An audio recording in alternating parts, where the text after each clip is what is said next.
The whole show is actually a coming-of-age story about one boy's journey through his adolescent mind trying to get behind a facade of craziness. But seriously, even after watching it several times, I can't help but think to myself, what the fuck did I just watch?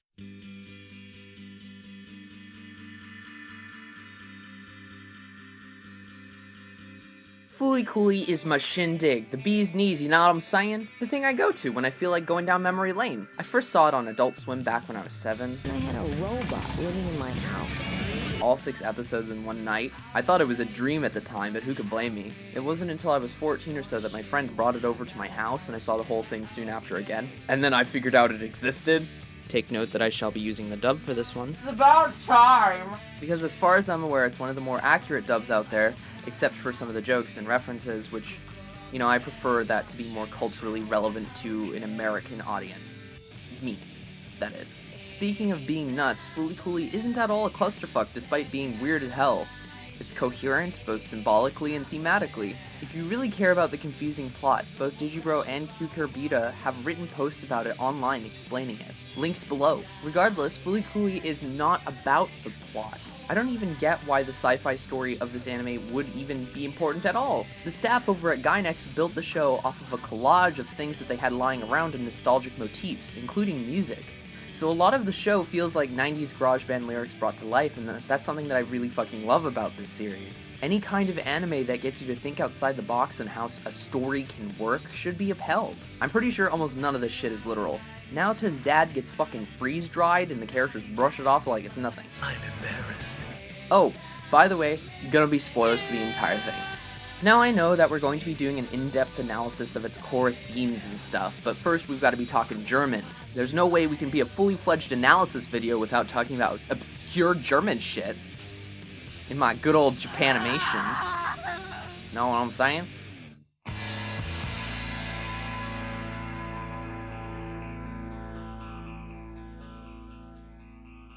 I have one word for y'all. Bildungsroman. What the hell did I just say, you ask? Well, let me explain.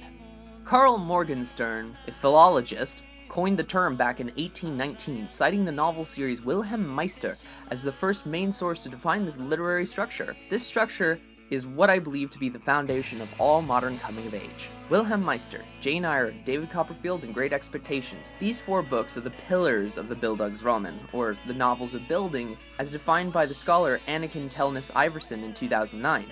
Bildungsroman is, in a way, the precursor to the modern-day Entwicklungsroman. God, I'm butchering this. Or in loose English terms, the coming-of-age story. Entwicklungsroman is about typically a young man learning through experience. Basically, it's a broader variation of the Bildungsroman. Since we'll be using Iverson's method of categorization, this will help us to understand what a Bildungsroman piece of fiction looks like, and in turn, how it differs from the modern-day coming-of-age story. The main characters of the 4 classics get an inheritance towards the end of the novel, or else fail to get an expected inheritance. Inheritance is an enormous theme in Bildungsroman. This is perhaps more metaphorical, as inheritance can be granted through obtaining knowledge rather than something tangible. Perhaps even more important is the theme of maturity. Going from being a kid to an adult is strictly psychological here, not physical. The protagonist of the Bildungsroman starts off immature, then experiences loss and sacrifice as the path to maturity. Usually these stories are told in retrospect from a grown narrator looking back on their youth, commenting on society along the way. The protagonists are typically plain and not really talented, though generally mean well. Usually middle class, and an orphan. They stand in contrast to a character or presence who is, and usually through a contrasting love.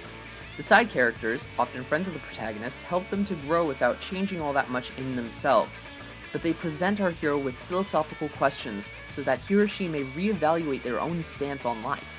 These are the core features of what defines a Bildungsroman. It might seem very broad, but it really isn't. There's a lot of nitty-gritty nuances that clash with some of the great coming-of-age novels and films, particularly when the coming-of-age story is from Demuricas.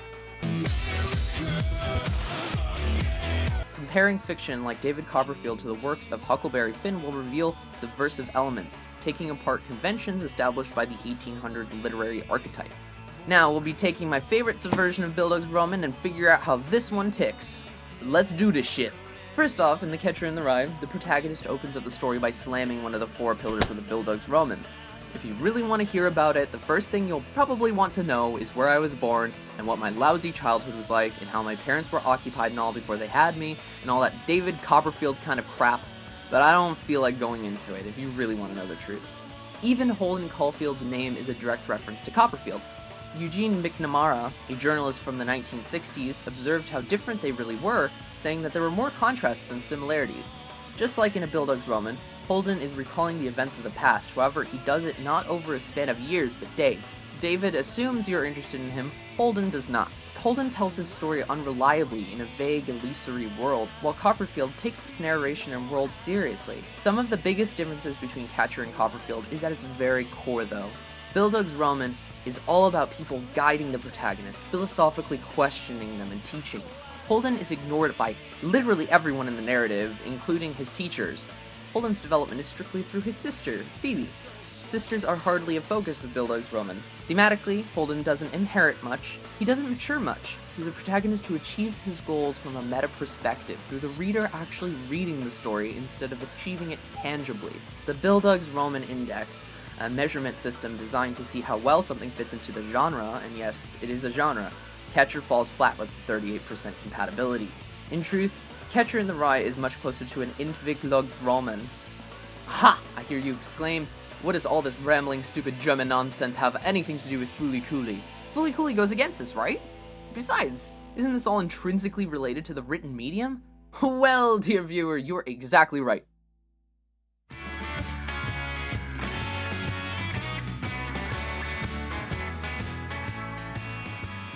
A coming of age has an extremely loose definition. According to Merriam-Webster, honestly the best source I could find on it, all it is the time when a person becomes an adult. Going by that definition, it's like, whatever homie, all you need is a character who grows up in some way, then we have a coming of age. But I think Fooly Cooly is almost like this weird Japanese, bastardized adaptation of Catcher in the Rye with sprinkles of the Bildungsroman. It has subversive elements it borrows from Catcher while staying truer to the nature of the Bildungsroman than the aforementioned. But anime? This is, of course, all simply an evolution of things. You could say that it's unintentional. Meister leads to Copperfield, which leads to Catcher, which leads to Ava, which leads to Fooly Cooly, which leads to Gurren Lagann. This is like a thread of how development works. To understand the genius of Fooly Cooly, we must examine our hero, Naota Nandaba.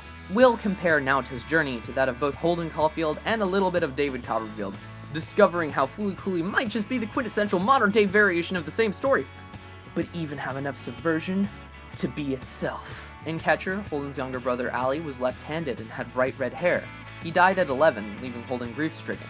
Holden loved Ali so much and thought he was really just the most perfect brother ever.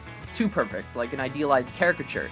It's the reason he wears his famous red hunting cap, to comfort him and remind him of his brother. Meanwhile, he resents his older brother DB for being a sellout and a Hollywood screenplay writer. He doesn't see DB all too much for being long distance and working. This is almost exactly adapted in Fooly Cooly, though in a strange combination. Naota's older brother abandons him in his hometown Mabase for America to play baseball professionally. You know what? My brother, in the US? We constantly are reminded of his older brother's departure through the airplane imagery and sound effects. I dreamed about my brother. He was batting, and I was dazzled by his swing. It seemed impossible that anything could have been so perfect.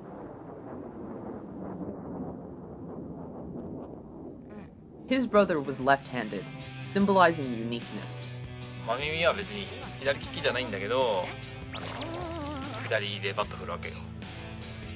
それなんでかっていうと、直人のお兄ちゃんが左利きだったり。Naota carries his baseball bat to remind him of how much he admires him. This isn't helped by Mamimi, who uses Naota as a replacement for his brother having dated him in the past. An obvious parallel is to Haruko, who is also using Naota to get closer to her own boyfriend. You smell like cigarettes. The strong ones. I haven't been smoking. It looked to me like smoke that signified some kind of omen. Smoke that spreads out and covers everything. I haven't been smoking. What? You thought that the smoke that covers everything wasn't a direct parallel to Mamimi's smoking? These Jezebels are blind in this boy. No wonder he has an inferiority complex. The brother figures in these two stories are unseen but hold a major presence and levity over the protagonist. The major difference here is that Naota sees Tasku, his bro, as a Hemingway Code hero, a perfect representation of an adult instead of a perfect representation of innocence like in Catcher. Tasku is across the ocean because he symbolizes something unattainable from Naota, a vague sense of maturity, being the only person Naota ever saw as truly being a man. And who could really blame him? Naota's world is one full of adults who act out sexually, invasively, wacky, and the like. The world of Fooly Cooly is a surreal one, painted with the guise of American television such as South Park with references all over the place to anime the staff grew up with. Why this guise? So everything thematically ties together. When you're dealing with a coming of age, you need those penis illusions, but you also need a strict dichotomy between the adult world and the world of the youth. This fine line is captured perfectly throughout the imagery. Blowjobs and ice cream, anyone. The thing is, despite Naota's self-indulgent declarations of maturity, Naota is perhaps one of the most childish characters on the show. He bottles up his feelings until they break out and attack the world. What, you thought that the robots coming out of his head was literal? Come on, man! Naota stands on the sidelines, condescending in his inner thoughts about people around him. Adults are really stupid. A stupid adult who doesn't know how to grow up. Pretty similar to the way Holden calls the world phony. Acting grown up I'm not a child. is exactly how you act when you're in the middle of being childish as fuck. Copperfield is a time capsule book. It lends insight into what it was like in the mid-19th century England. Fooly Cooly is sort of like that, but with wacky Japanesey stuff and 90s shit. He wrote a whole book on the deep mysteries of Eva. In my opinion, the most important theme in David Copperfield is the search for happiness. All the characters in Copperfield are looking for it. Some of them, such as Macabres, believe it's found through monetary gain, while other characters like Peggotty find it through family. Charles Dickens keeps things balanced and makes us as the reader decide if David finds true happiness or not. Like Holden, Naota spouts profound internal monologues about his life and thoughts, but it's up to us to decide what we get out of Fooly Cooly. Naota isn't exactly happy. Nothing amazing happens here. Everything is ordinary. So it's not a punishment like when I go see Samajima Mamimi. It's just something I always do. Each episode of Fooly Cooly ends on a revelation for the character, then constantly counters or builds upon the message previously established. The first episode ended on a note for Naota where growing up essentially boiled down to gritting your teeth and accepting something you might not enjoy. Like adults who work instead of play. This is metaphorically displayed through him drinking a soda he doesn't care for, the soda representing Mamimi. Look, he's even posed in the same way, reflecting his attempts to kiss her later on. The second episode pretty much has Naota realizing that being an adult is protecting the people closest to you. This is reflected constantly throughout the episode with guardian angel imagery, and especially with Naota taking action to protect Mamimi. It doesn't matter if he likes her or not, as long as he keeps her safe. Like a parent caring for a child, or a spouse caring for their other spouse. You saved him? A stray cat? I'm like a god, huh? A protector of the weak. Yeah, you're always busy. Because there's a bunch of people I have to take care of. See ya! Episode 3 is Nina Mori's story. Essentially, it's about the fake it till you make it kind of deal, paralleling stories like Puss in Boots and to a large degree The Great Gatsby, where Gatsby believed in his story until he made others believe it too. Nina Mori gets exactly what she wants and even keeps her family together at the end with the illusion of maturity she puts on leading the way. In the end, Nina Mori's father wasn't prosecuted, and he didn't get a divorce. They're fake. While this isn't directly important to Naota, he will also come into his own in a similar way, to clarify through the actions of swinging the bat despite thinking he'll fail. This is of course thanks to Haruko, who, until this point in the story, didn't act like a true role model. Yeah, that's the right stance. But you have to swing the bat. Get into the sky, don't hold back. Before he swings the bat, a real slugger imagines an arc inside his heart, arching directly to heaven. Episode 5 through 6 is a major paradigm shift for Naota as a character. He realizes he was wrong as Mamimi still doesn't care for Naota, but rather the idea of his brother that exists within him. Don't call my brother! I'm the one who's here! Hey, look at me! I'm the one who's gonna save you! Candy!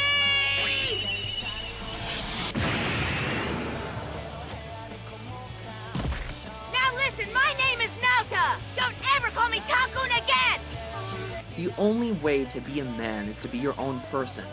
Well, that's the conclusion that he comes up with in episode 5. He had been dictated by Mamimi and Tasku the entire time.